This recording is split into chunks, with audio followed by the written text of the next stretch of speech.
Hey, I'm not MAGA, don't scroll, and no, this is not an advertisement. This is video 2 in the Left Wing Prepper series, Basic Food Preps.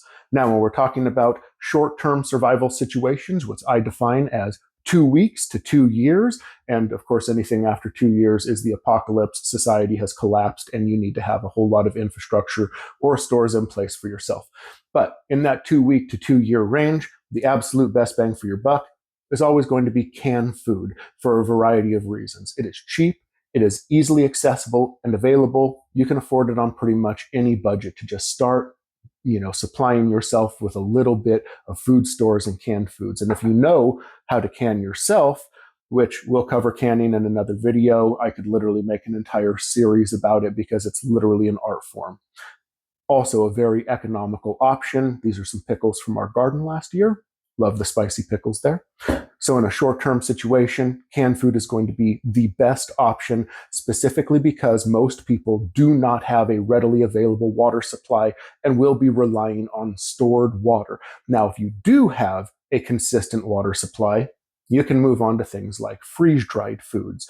Freeze-dried foods are fantastic for a variety of reasons. One, they last 20 to 25 years, dependent on what it is, and they're very easy to stack and store.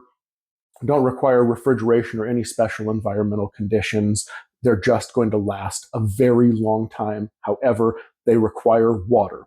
And so if you have a steady water supply, awesome. But if you're on a limited, rationed, stored water, canned food is going to be where it's at because it doesn't require anything to rehydrate it. You could literally just open the can and eat it from it if you needed to. No requirement to heat things up.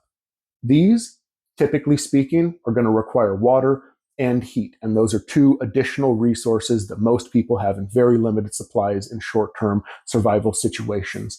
Now, these are expensive and have gone up in price over the years. Believe me, I know I've spent a ton of money into this stuff. However, for long-term survival preps, you can do it yourself if you're willing to learn. Freeze dryers are also expensive, but you can go to the store and you can get standard bags of dried beans and bags of dried rice, and you can order some Mylar bags like this, and with just Mylar bags and the little reverse humidity packets that you put into things for storage and a hair straightener, you can create your own long-term preps, because all of these are right here are they're these Mylar bags inside these, and they're sealed in the exact same way.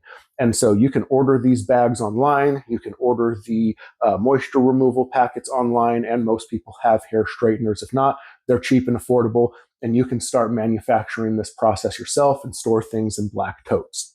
So also, never forget, even if it's the apocalypse, everybody needs a treat.